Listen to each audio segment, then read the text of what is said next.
Hello friends, मैं हूं कपिल। हमारे YouTube nursing channel concept nursing classes में मैं आपका बहुत बहुत स्वागत करता हूं। अगर आपने अभी तक हमारा चैनल सब्सक्राइब नहीं किया है तो प्लीज़ सब्सक्राइब कर लें और साथ में बेल आइकन भी प्रेस कर दें ताकि आने वाले नोटिफिकेशन आपको समय पर मिलते रहें। आज हम एक साइकेट्रिक का डिसऑर्डर पढ़ने जा रहे हैं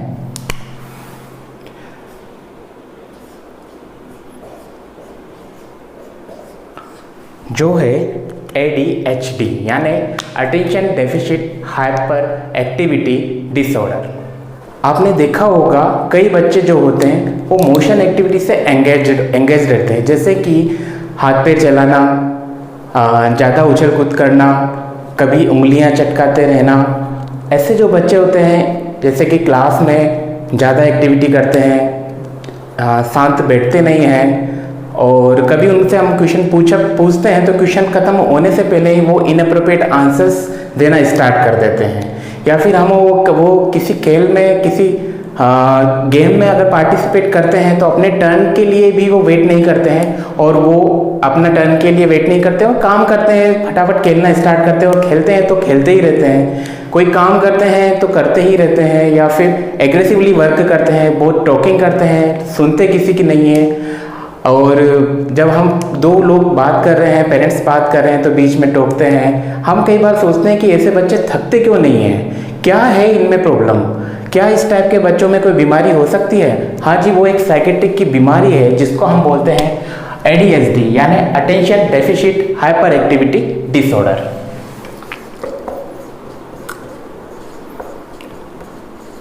attention deficit hyper activity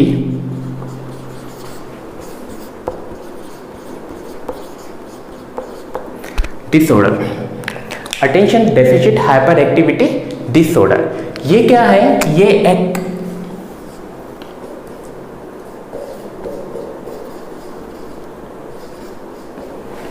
neuro developmental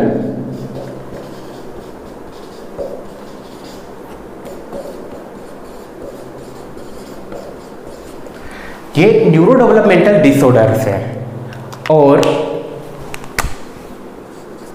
इसके जो सिम्टम्स हैं वो डेवलप होते हैं बिटवीन 6 to 12 ईयर्स।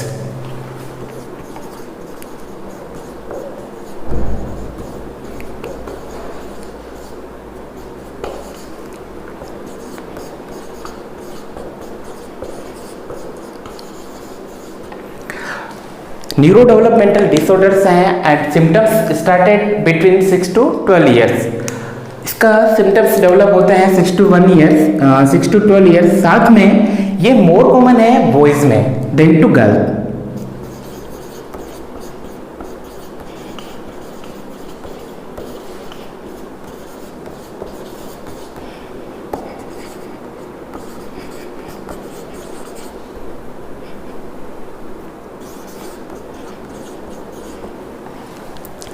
अब आपके मन में एक सवाल आ रहा होगा कि ये न्यूरो डेवलपमेंटल डिसऑर्डर्स क्या होते हैं?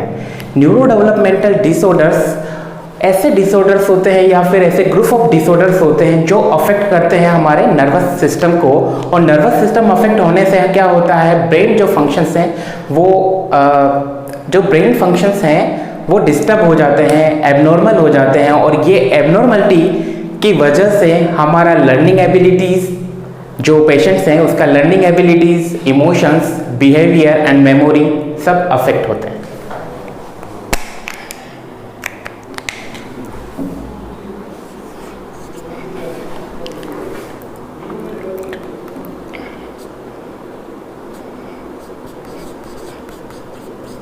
Affect nervous system, lead to abnormal brain function,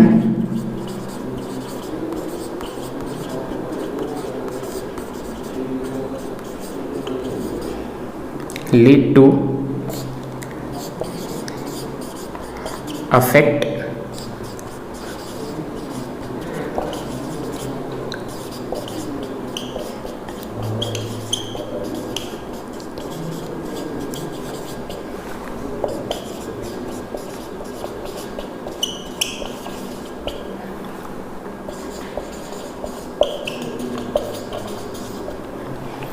ठीक है। न्यूरो डेवलपमेंटल डिसऑर्डर्स जो अफेक्ट करते हैं नर्वस सिस्टम को एंड इनकी वजह से लीडिंग करते हैं abnormal brain functions, and abnormal brain function की वजह से अफेक्ट होता है learning abilities, memory, behaviours and emotions. That is called neuro developmental and disorder. और ये न्यूरो डेवलपमेंटल एडीएच क्या है? न्यूरो डेवलपमेंटल डिसऑर्डर्स हैं जिसके सिम्टम्स स्टार्ट होते हैं 6 to 12 and more common in boys than girls. ये तीनों इंपॉर्टेंट क्वेश्चंस हैं जो पिछले एग्जाम्स में पूछे गए हैं। आगे हम बात करेंगे attention deficit hyper activity disorders के सबटाइप्स की, कि इसके 3 सबटाइप्स होते हैं। फर्स्ट होता है इनअटेंटिव, सेकंड हाइपर एक्टिविटी और impulsiveness, and third both of symptoms.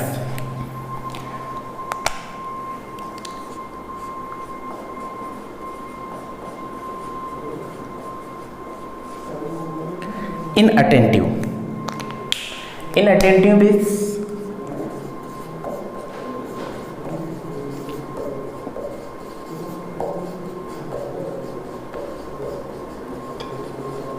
Not paying attention. ऐसे जो बच्चे होते हैं वो अटेंशन किसी वर्क पे, किसी टास्क पे अटेंशन नहीं दे पाते हैं। इसके सिम्टम्स होते हैं first short of attention span, short of attention span, second getting early bored,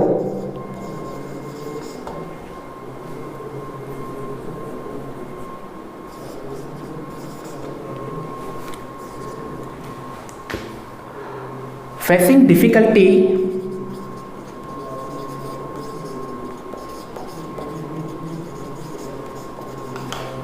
to finish task or organize task। Next है facing difficulty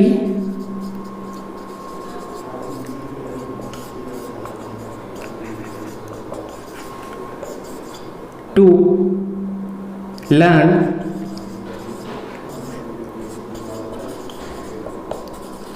something new।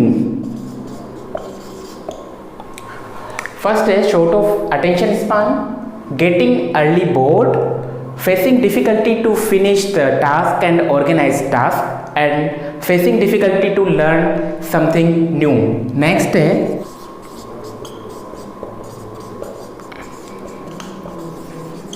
not listening। ये सब जो हैं ये अफेक्ट करते हैं आगे पेशेंट को, और इनकी वजह से जो होता है वो होता है केयरलेस टास्क,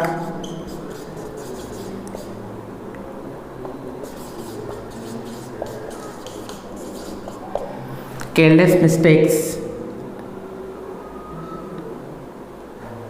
इनअटेंटिव यानी नॉट पेइंग अटेंशन, इसके सिम्टम्स, साइन एंड सिम्टम्स हैं short of attention span, getting early board, facing difficulty to finish the task or organize task, facing difficulty to learn something new, not listening and careless mistakes। Second है hyper activity.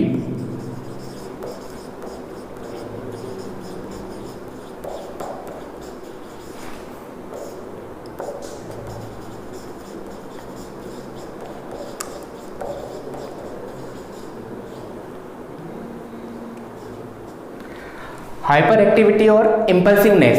Hyper activity means over activity,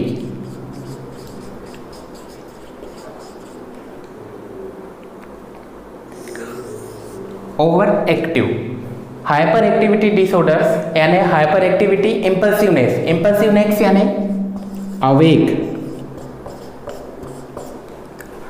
self motivated, हर काम को इच्छा के साथ करना चाहता है, बहुत जल्दी करना चाहता है, वही चीज कहलाती है impulsiveness means awake. Over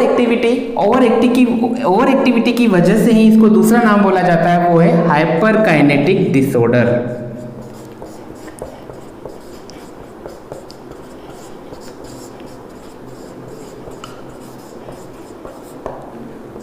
Other name of attention deficit hyperactivity disorder is hyperkinetic disorder। इसके साइन एंड सिम्टम हम पढ़ेंगे, हाइपर एक्टिविटी एंड इम्पल्सिवनेस के साइन एंड सिम्टम हम पढ़ेंगे आगे। क्या क्या साइन एंड सिम्टम्स हैं उसमें है, first engage,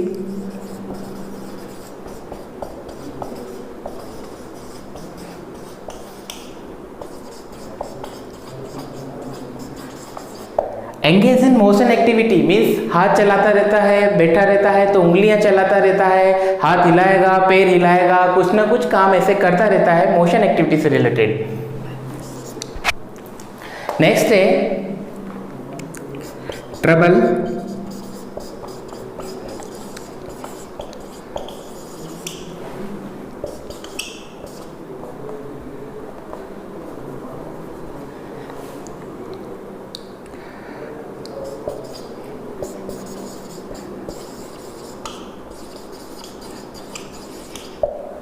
trouble curbing two reactions या immediate reactions.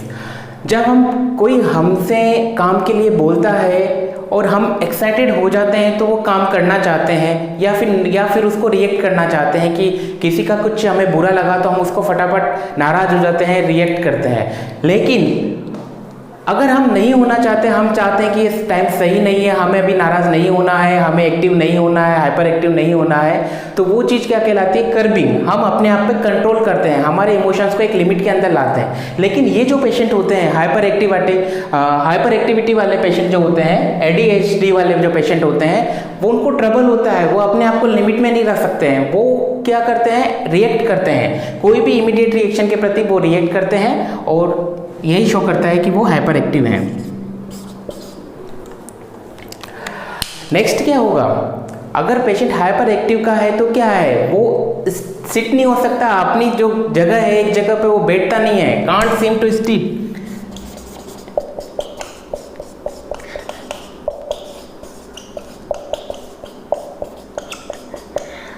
Can't seem to still, अपनी एक जगह पे वो बैठ नहीं पाता है।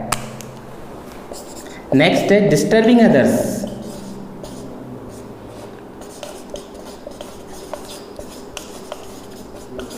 इस टाइप के जो पेशेंट्स हैं, वो पेशेंट क्या करते हैं, अपने पेरेंट्स से या अपने रिलेटिव से क्वेश्चनिंग करते रहते हैं, इसके बारे में पूछते हैं, उसके बारे में पूछते हैं, और जब उनसे क्वेश्चन किया जाता है तो वो क्वेश्चंस पूरा होने से पहले ही इनअप्रोप्रिएट तरीके से वो जवाब देने चालू करते हैं और उनके आंसर्स कभी खत्म ही नहीं होते हैं। यही है डिस्टर्बिंग टू अदर्स। ये सब साइन एंड सिम्टम्स हैं हाइपर एक्टिविटी और इम्पल्सिवनेस के। अभी तक हमने जाना ADHD क्या होता है, यानी attention deficit hyper activity disorder क्या है, इसके क्या क्या सब टाइप्स हैं और सब टाइप्स के साथ साइन एंड सिम्टम्स क्या हैं जो हमें बच्चों में देखने को मिलते हैं। आपको पता है ADHD attention deficit hyper activity disorder psychiatric का है, लेकिन ये चाइल्ड साइकेट्रिक डिसऑर्डर है जो कि कंसिस्टेंटली एडल्टहुड तक भी कंसिस्ट हो सकता है, बढ़ता है। आगे हम देखेंगे अटेंशन डेफिसिट सिंड्रोम के कोज क्या हैं। तो फर्स्ट कोज है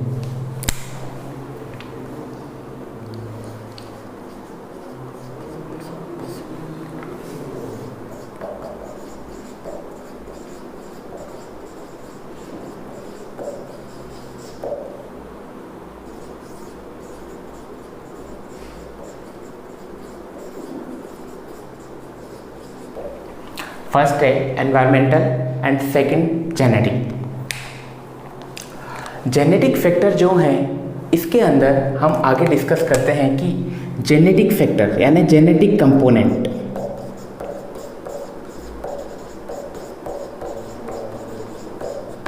और जेनेटिक कंपोनेंट का इंटरेस्टिंग क्लू है हमें कहाँ से मिलता है, इंटरेस्टिंग क्लू हमें मिलता है फैमिली से। कौन देता है हमें, फैमिली क्लू देती है। किसी पेशेंट की उसकी family, mother, father, grandfather, grandmother, वो है उनके जो हम हैं उन्हीं के थ्रू से हम पता करेंगे कि पेशेंट को या बच्चे को ये डिसऑर्डर कैसे आया और क्या इसके चांसेस हैं। फर्स्ट है सिबलिंग।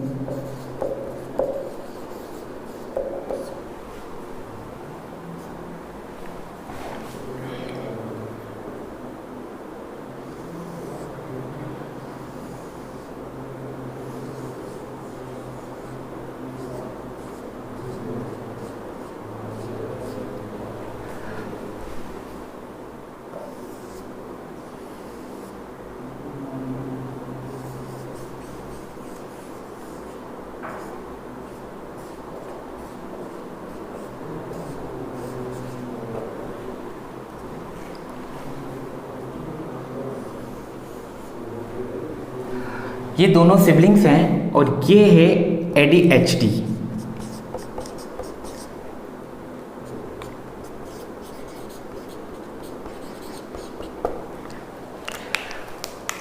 सिबलिंग है, ADHD पेशेंट है। अगर ये सिबलिंग है तो ये चांसेस करते हैं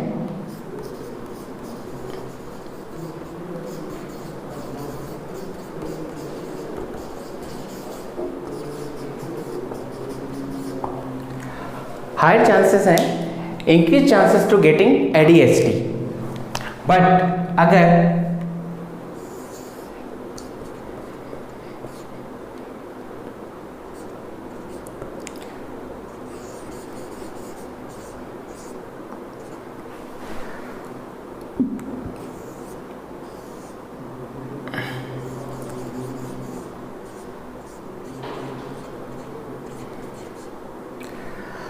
अगर दोनों ही ये दोनों सिबलिंग्स आइडेंटिकल ट्विंस हैं,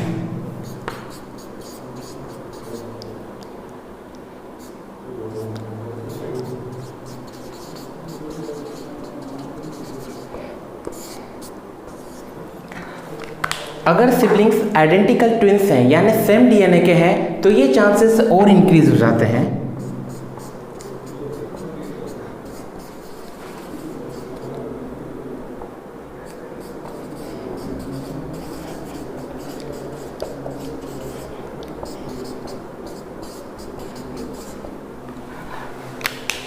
देखिए, ये अगर सिबलिंग है तो ये चांसेस हैं कि हाँ ये इसको ADHD हो सकता है सिबलिंग को। लेकिन अगर आइडेंटिकल ट्विंस हैं यानी सेम DNA के हैं, सेम DNA के हैं तो ये चांसेस 3 गुना हो जाते हैं कि 3 गुना चांसेस बढ़ जाते हैं कि पेशेंट सिबलिंग जो पेशेंट है, पेशेंट का जो सिबलिंग है वो ADHD डेवलप करने के 3 गुना चांसेस है कि उसको हो सकता है। लेकिन 100% चांस नहीं है।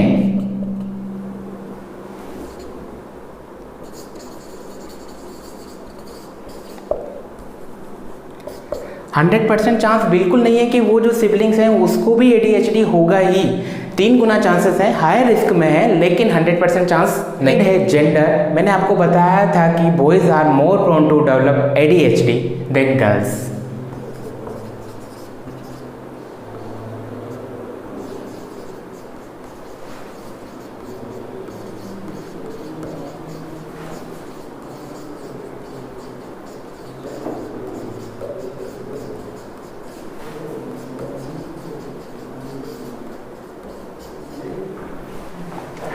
अभी तक तो हमने पढ़े हैं वो है जेनेटिक फैक्टर्स, आगे है मैटरनल फैक्टर्स।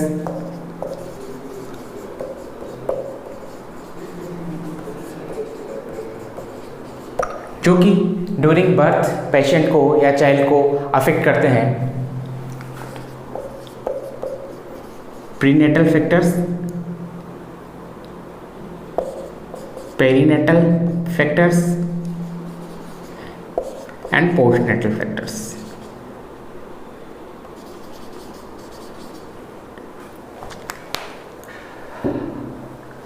प्रीनेटल फैक्टर्स, अगर मदर कोई प्रेगनेंसी के टाइम पे कोई ड्रग्स यूज करती है जिससे बेबी को अफेक्शन हुआ है, बेबी अफेक्ट हुआ है और वो ADHD डेवलप कर सकता है। पेरीनेटल में पेशेंट्स को बर्थ इंजरीज हुई हो, बर्थ एस्फैक्सिया है, एब्रप्शन पेशेंटा है, ये सब फैक्टर्स पेरीनेटल में आते हैं। नेक्स्ट आते हैं पोस्टनेटल। पोस्टनेटल में आफ्टर बर्थ जो बेबी है वो मालन्यूरिश्ड हो या कुछ अदर फैक्टर्स उसमें आते हैं। कोज के बाद हम आगे पढ़ते हैं कि डायग्नोसिस हम डिजीज़ का कैसे करेंगे। आइए हम पढ़ते हैं डायग्नोस्टिक मैनिफेस्टेशंस।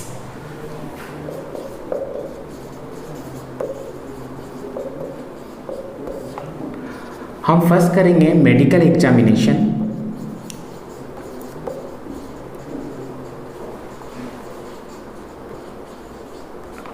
मेडिकल एग्जामिनेशन में ये डिजीज़ एक न्यूरो डेवलपमेंटल डिजीज़ है, इसलिए मेडिकल एग्जामिनेशन में न्यूरोलॉजिक एग्जामिनेशन होगा।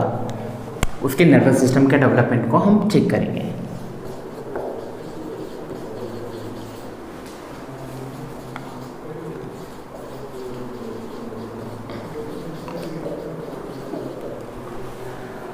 सेकंड हम साइकोलॉजिकल या साइकेट्रिक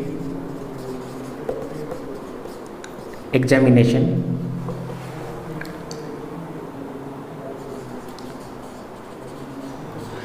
इंटेलेक्चुअल स्किल्स, साइकेट्रिक नहीं बोलेंगे इसको हम, psychological examination.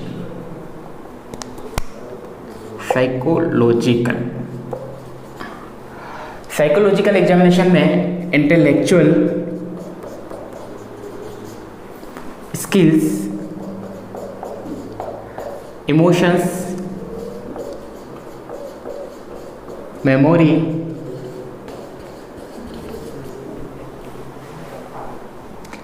Learning abilities,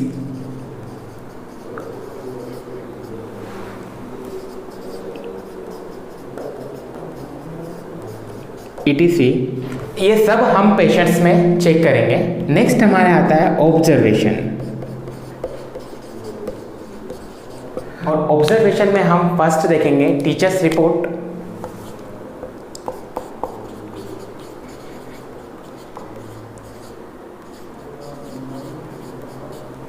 and second है पेरेंट्स रिपोर्ट्स।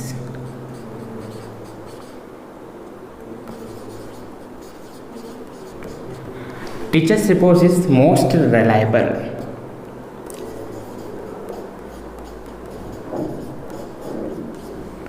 सबसे ज़्यादा रिलायबल हमें टीचर्स रिपोर्ट को मानते हैं और टीचर्स रिपोर्ट के ही ऑब्जर्वेशन पे आगे पेशेंट्स का ट्रीटमेंट किया जाता है। दोस्तों ये था हमारा diagnostic evolutions. Medical examination, neurological examination करते हैं मेडिकल में।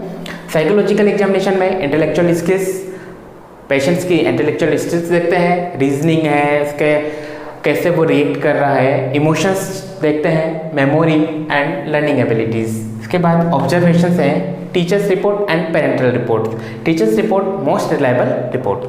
आगे हम देखते हैं कि ADHD होता कैसे है। कोज हमने देखे कि ये इसके कारण हो सकते हैं, जेनेटिक फैक्टर्स हैं, इसके अंदर सिबलिंग्स हैं, सिबलिंग्स में होता है और आइडेंटिकल ट्विंस में मोर चांसेस होते हैं होने के। लेकिन ये होता कैसे है, क्या वजह है उसके होने की, तो हम पहले पढ़ेंगे क्या पैथोफिजियोलॉजी,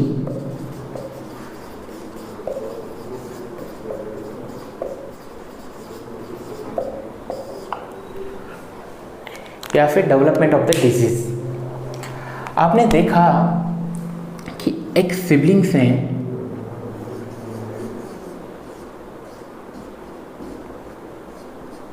तो ये जो पेशेंट है, पेशेंट में एक जीन की वजह से कभी भी चेंजेस नहीं आते हैं।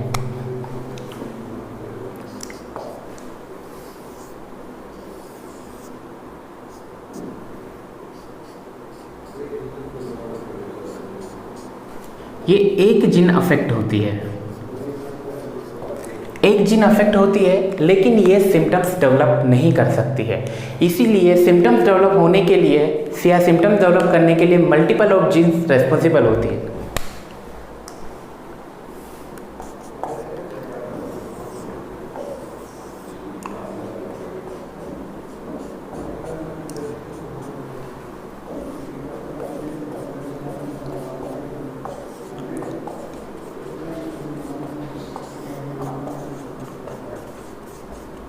मल्टीपल जीन्स अफेक्टेड होती है और ये मल्टीपल जीन्स अफेक्टेड होने के बाद पेशेंट में सिम्टम्स डेवलप होते हैं। उसका रीज़न है कि ये चीज़ अफेक्ट करती है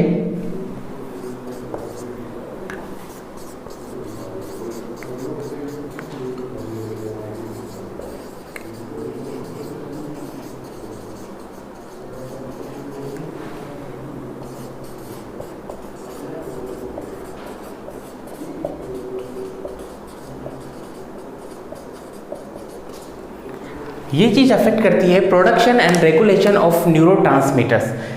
जब जीन्स अफेक्टेड होती है और जीन्स अफेक्टेड होने के बाद ये जो न्यूरोट्रांसमीटर्स हैं ब्रेन में उनको अफेक्ट करती है, उनके प्रोडक्शन और रेगुलेशंस को अफेक्ट करती है, और इस वजह से क्या होता है,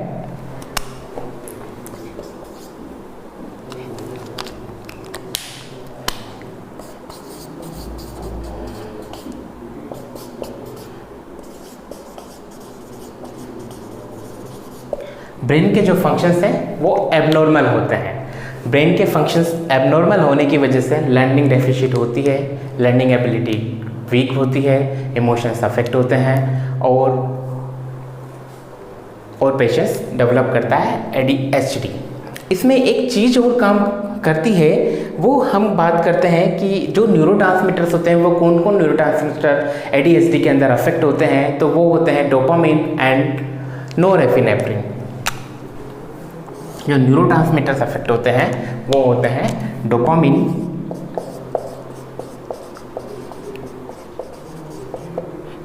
सेकंड है नोरेपिनेफ्रिन।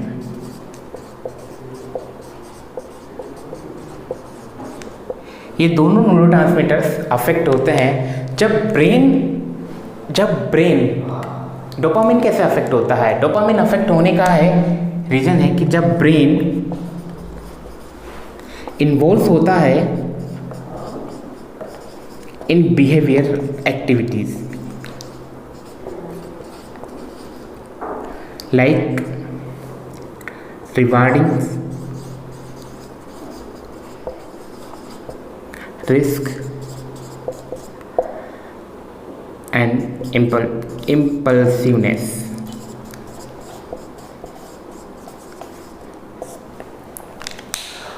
डोपामिन रिलीज होता है ब्रेन में जब ब्रेन इन्वॉल्व होता है बिहेवियर में, लाइक जब हमें कुछ भी चीज़ रिवॉर्ड में मिलती है, गिफ्ट मिलता है, हमारा सम्मान होता है, रेस्पेक्ट मिलता है, जब अंदर से एक अलग ही फीलिंग आती है, और वो फीलिंग होती है किसकी वजह से, डोपामाइन की वजह से।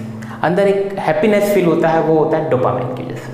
सेकंड है रिस्क, जब करो या मरो की स्थिति होती है, जब हमें करना है, रिस्क लेना है, तो वहाँ पे भी जब सिक्रेशन होता है ब्रेन के अंदर, रिलीज होता है, वो होता है डोपामाइन।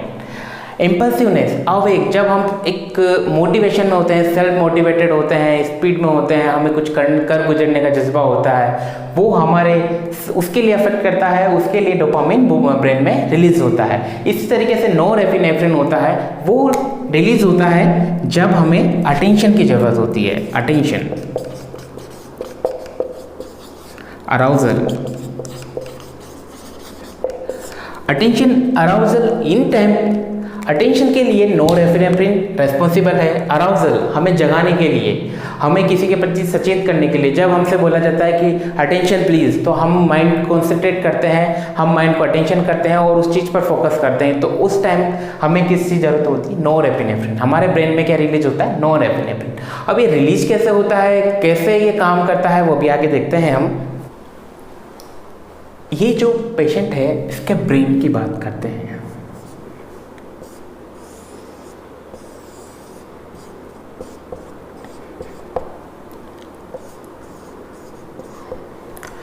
ब्रेन के अंदर होते हैं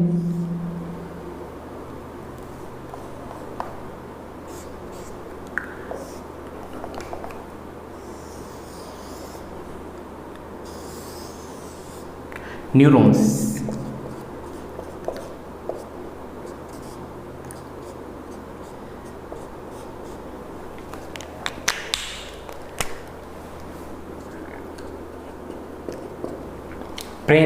ब्रेन में अंदर होते हैं, ब्रेन में या फिर नर्वस सिस्टम में हमारे होते हैं न्यूरॉन्स जो वर्क करते हैं, जो सिग्नल को ऑर्गन से लेकर के ब्रेन तक लेकर जाते हैं। तो ये न्यूरॉन्स होते हैं। न्यूरॉन्स में ये होते हैं रिलीज पार्टिकल यानी सिग्नलिंग मॉलिक्यूल्स, जो एक न्यूरॉन रिलीज करता है, दूसरा न्यूरॉन रिसीव करता है, और न्यूरॉन ए से न्यूरॉन बी तक जो ये सिग्नल रिलीज होते हैं और रिसीव होते हैं, ये एक मैसेज रिले करते हैं। मैसेज एक दूसरे को मैसेज देते हैं, यानी देखें कि जैसे वो एक दूसरे से बात कर रहे हो, तो यही प्रोसेस होता है रिलेइंग का। और ये जो रिसीविंग और मोलिक्यूल और रिसेप्टर मोलिक्यूल से यहाँ पे होते हैं डोपामाइन और नॉरएपिनेफ्रिन, यहाँ रिलीज होते हैं। अगर इन न्यूरॉन्स के बीच में अगर सफिशिएंट क्वांटिटी में डोपामाइन और नॉरएपिनेफ्रिन प्रेजेंट है तो पेशेंट कभी भी एडीएचडी का शिकार नहीं होगा। लेकिन ये दोनों जो न्यूरोट्रांसमीटर्स हैं डोपामाइन एंड नॉरएपिनेफ्रिन, इन दोनों की कमी होने पर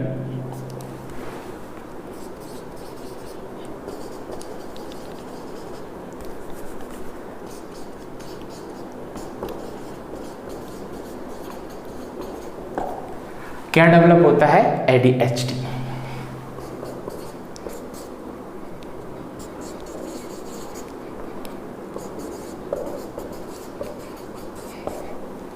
ये इसकी पैथोफिजियोलॉजी है, आपको समझ में आ गई होगी कि सिंगल जीन है वो कभी भी सिम्टम डेवलप नहीं करता है। जब मल्टीपल ऑफ जीन्स अफेक्टेड होते हैं तो सिम्टम्स डेवलप होते हैं, और उन जीन्स की वजह से क्या होता है कि जो न्यूरॉन्स हैं, न्यूरॉन्स ए से न्यूरो बी की जो मैसेज सिग्नलिंग जो एक्टिविटी है वो अफेक्ट होती है, और उस अफेक्शन में क्या होता है डोपामिन और नॉरएपिनेफ्रिन का लेवल लो हो जाता है, और लो होने की वजह से पेशेंट्स एडीएचडी डेवलप करता है। एक्चुअली देखा जाए तो ये एक्टिविटी के टाइम पर नॉरएपिनेफ्रिन और डोपामाइन कम क्यों होता है, इस पर अभी तक रिसर्च चल रही है, और ये अभी तक कंफर्म नहीं हो पाया कि लो होने का रीज़न क्या है। अभी तक हमने पढ़ा एडीएचडी क्या है, क्या इसके सबटाइप्स हैं, क्या इसके कोज हैं, और कैसे ये डेवलप होता है, किन में ये डेवलप होता है। अब आगे ये पढ़ेंगे कि हम इसका ट्रीटमेंट कैसे करेंगे। पेशेंट को हो गया है, बच्चा अफेक्टेड है, वो मोशन कर रहा है, वो एक जगह पे सिट नहीं होता, किसी की सुनता नहीं है, बहुत बोलता है, ये सब उसके सिम्टम्स हैं। अब हमें ट्रीटमेंट कैसे करना है, अब हमें इसको ट्रीट कैसे करना है, वही चीज़ को हम आगे पढ़ते हैं ट्रीटमेंट में।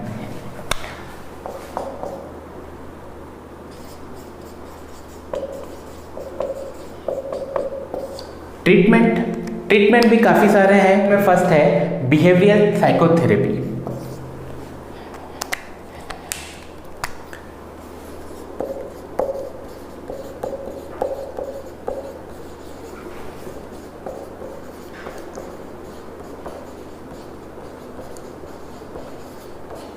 बिहेवियरल साइकोथेरेपी, ये जो साइकोथेरेपी है बिहेवियरल साइकोथेरेपी, पेशेंट को टारगेट किया जाता है, बच्चे को टारगेट करके उसके जो ऑर्गेनाइजेशनल स्ट्रक्चर है, उसके जो स्किल्स है उनको ऑर्गेनाइज किया जाता है।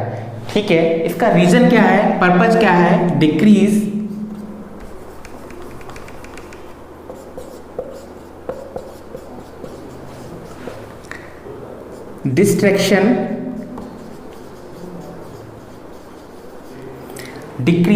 distraction, increase focus on task,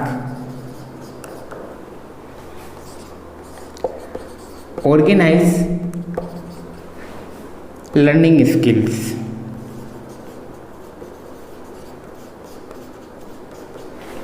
या daily life.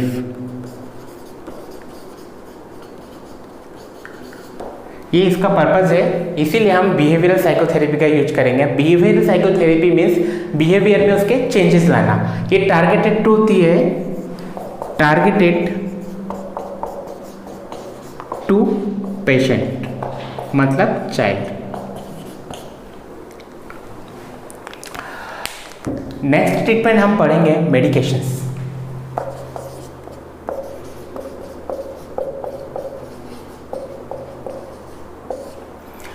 Drug of choice है एडीएचडी की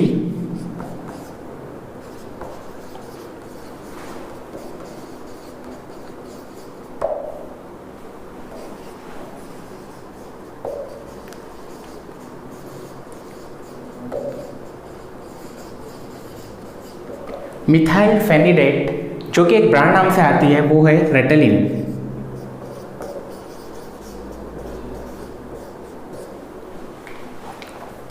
मिथाइल फेनिडेट, ये जो मिथाइल फेनिडेट है एक तरीके का स्टिमुलेंट है।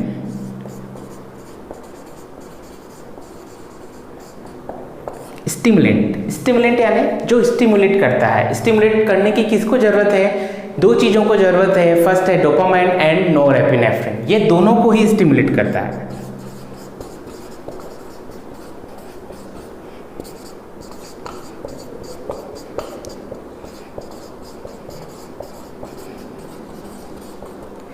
अगर ये दोनों स्टिमुलेट होंगे तो ब्रेन में इनका लेवल इंक्रीज होगा, और ब्रेन में लेवल इंक्रीज होगा तो एडीएचडी के जो सिम्टम्स हैं, हाइपर एक्टिविटी और डिस्ट्रैक्शंस, वो सब कम हो जाएंगे।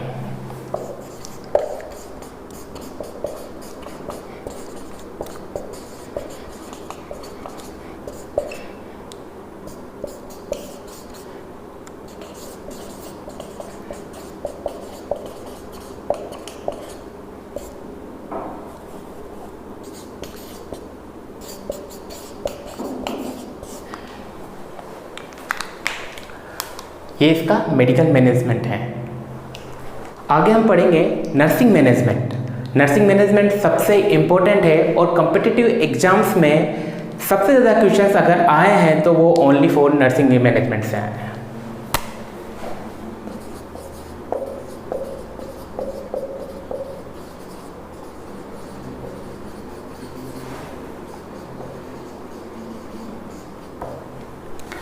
नर्सिंग मैनेजमेंट में हम क्या क्या कर सकते हैं अगर पेशेंट एडीएचडी का है तो?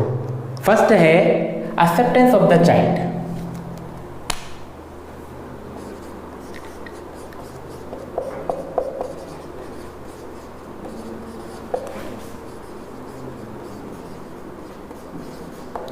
अगर पेशेंट को हम एक्सेप्ट कर रहे हैं, एक्सेप्टेंस ऑफ द चाइल्ड है, पेशेंट को एक्सेप्ट कर रहे हैं, तो उसका क्या मतलब है? इसका मतलब है सेपरेट from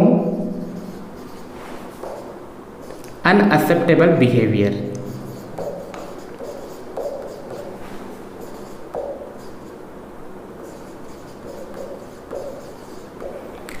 ये क्वेश्चन दोनों तरीके से आया है। फर्स्ट क्वेश्चन जिस तरीके से आया है उसमें ये भी आंसर में है कि acceptance of the child, and एक अलग तरीके से क्वेश्चन है उसमें ऑप्शन है separate from the unacceptable behaviour. ये दोनों ही एक ही चीज़ है और दोनों ही इंपॉर्टेंट चीज़ है।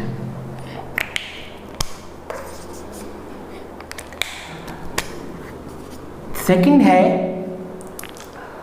पेशेंट को एक्सेप्ट है, लेकिन हम उसको क्या करेंगे? एक्सेप्टेंस हमने उसको अनएक्सेप्टेबल बिहेवियर से सेपरेट कर दिया और साथ में उसको क्या करेंगे? सेफ एनवायरनमेंट प्रोवाइड करेंगे।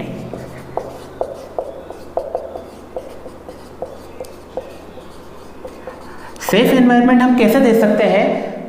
इसके अंदर रिमूव ऑब्जेक्ट, आप पेशेंट को आसपास जो भी चीज़ें हैं उसके जो पेशेंट एरिया है उसमें से जो ऑब्जेक्ट हैं वो उसको डिस्ट्रैक्ट करते हैं, वो उसको हाइपर एक्टिविटी के लिए अफेक्ट करते हैं, या उसके हाइपर एक्टिविटी से उसको डेंजर करते हैं, ताकि क्या है कि कभी उसको एग्रेसिवनेस की वजह से उनको उठा के फेंकता है तो या किसी को दिक्कत लगेगी या उसको प्रॉब्लम होगी, इसी वजह से उनको ऑब्जेक्ट को रिमूव करते हैं। Remove objects in patient area.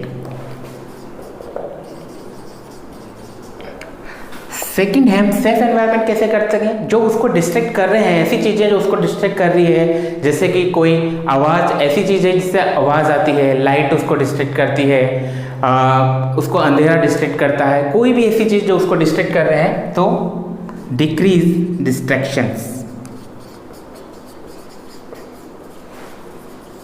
As much as possible. जितना हो सके उतना। आप लाइट को पूरा ऑफ तो नहीं कर सकते हो ना, या अंधेरे को पूरा हटा तो नहीं सकते हो ना, तो इसी वजह से नाइट में तो रहेगा अंधेरा अगर रहता है तो उन चीज़ों को जितना पॉसिबल हो सके डिस्ट्रैक्शंस को हटाना है। नेक्स्ट है सुपरविजन। पेशेंट को सुपरवाइज करना है। सुपरवाइज करना है पेशेंट्स की एक्टिविटीज़ को, पेशेंट के बिहेवियर को। Supervision patient behaviour, patient behaviour actually deliberate behaviour.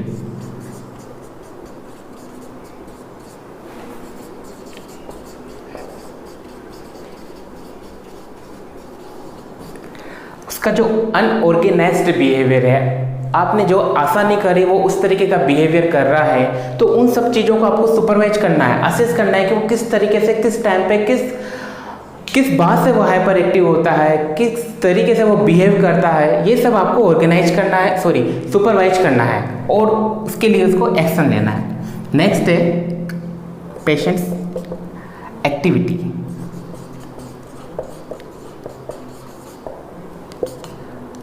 Patient का जो टास्क है, जो वो टास्क कर रहा है, वो सबको आपको सुपरवाइज करना है।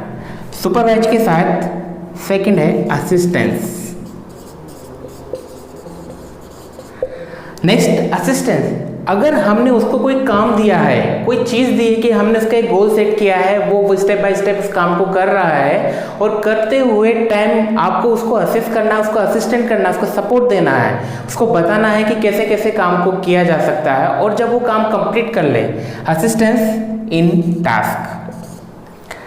और टास्क जो होता है वो हमें स्टेप बाय स्टेप देना है। और जब पेशेंट्स अपने टास्क को कंप्लीट करता है तो उसको रिवॉर्ड्स देना है, पॉजिटिव रिवॉर्ड्स।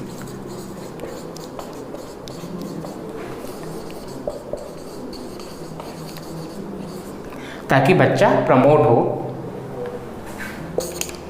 असिस्टेंस के साथ हमें जब पेशेंट्स अटेंशन,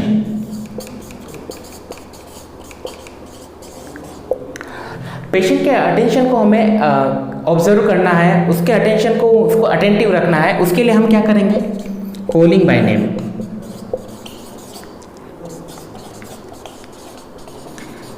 पेशेंट को नाम से बुलाएंगे ताकि पेशेंट्स को अटेंशन फील हो, वो हमारे काम के प्रति हमारी तरफ आकर्षित हो। नेक्स्ट है, अगर हम उसे कोई इंस्ट्रक्शन दे रहे हैं, अगर हमारा पेशेंट है और उसको हम इंस्ट्रक्शन दे रहे हैं या काम दे रहे हैं या फिर कोई टास्क में ओरिएंटेड कर रहे हैं, एंगेज कर रहे हैं, तो हमें उससे आई कांटेक्ट रखना है, हमें पेशेंट्स के साथ आई कांटेक्ट रख करके बात करनी है।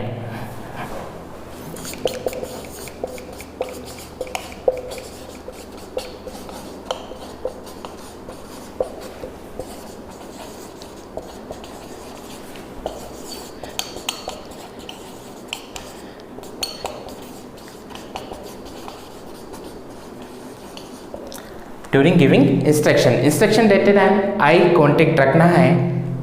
इंस्ट्रक्शन देने के बाद पेशेंट को जब वो इस टास्क में लगता है, टास्क काम करने लगता है, उससे पहले उससे हमें रिपीट करवाना है।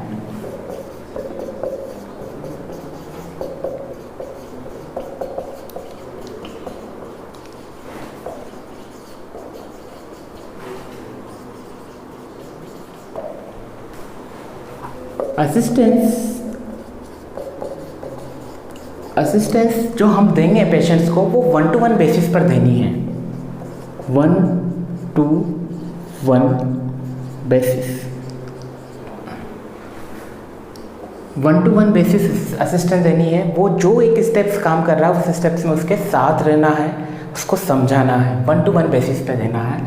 सेकंड, असिस्टेंस जो हम दे रहे हैं वो सिंपल टू इनकंक्रीट होनी चाहिए, simple to concrete, simple to concrete होनी चाहिए। नेक्स्ट, जब पेशेंट हमें लगता है कि जो चाइल्ड है वो सीख गया है, चाइल्ड अच्छा कर रहा है, तो फिर क्या करना है, हमें ग्रेजुअली असिस्टेंस को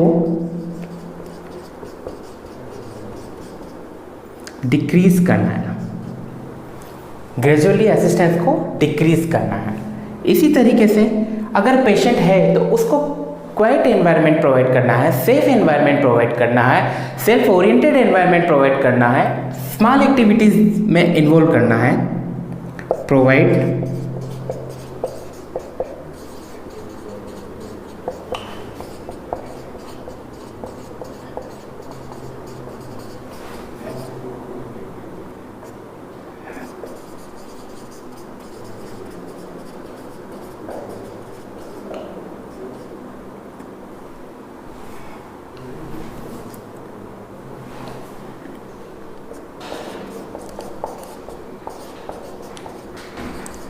हो तो असिस्टेंस 1-to-1 बेसिस असिस्टेंस देना है, सिंपल टू कंक्रीट हमें चलना है, ग्रेजुअली असिस्टेंट डिक्रीज करना है, provide quite environment, small activities, self oriented task.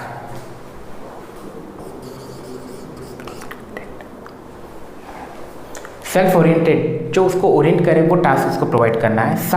साथ ही उसके जो पेरेंट्स हैं उसको पॉजिटिव पेरेंटल टेक्निक्स के लिए बताएंगे। पॉजिटिव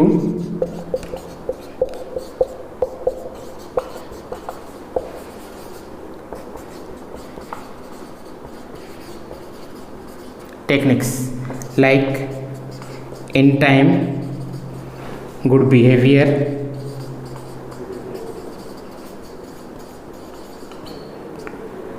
रिकॉग्निशन,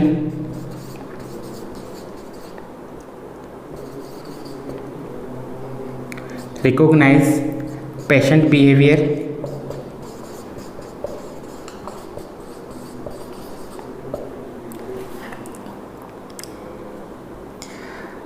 patients need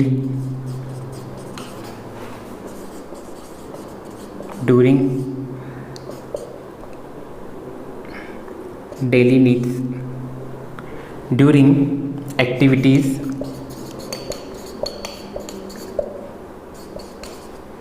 ठीक है। Positive parent techniques, in time good behaviour, कब पेशेंट्स अच्छा बिहेवियर, कब पेशेंट के साथ अच्छा बिहेवियर करना है, कब उसके रिकॉग्नाइज पेशेंट्स बिहेवियर, उसके डेलिब्रेट बिहेवियर, डिसइंस्ट्रक्शंस को हमें पहचानना है। पेशेंट्स नीड ड्यूरिंग एक्टिविटीज़, अगर वो कोई गोल ओरिएंटेड वर्क कर रहा है, गोल ओरिएंटेड टास्क कर रहा है या कोई एक्टिविटीज़ कर रहा है, तो उसके टाइम उसको क्या नीड है, हमारे असिस्टेंस में हमें क्या इम्प्रूवमेंट करना है, वो सब चीज़ों को हमें सीखना है या हमें पेरेंट्स को सिखाना है। ये आज का हमारा टॉपिक था attention deficit hyper activity disorders. आपको वीडियो अच्छा लगा हो तो लाइक कीजिए, शेयर कीजिए। Thank you so much.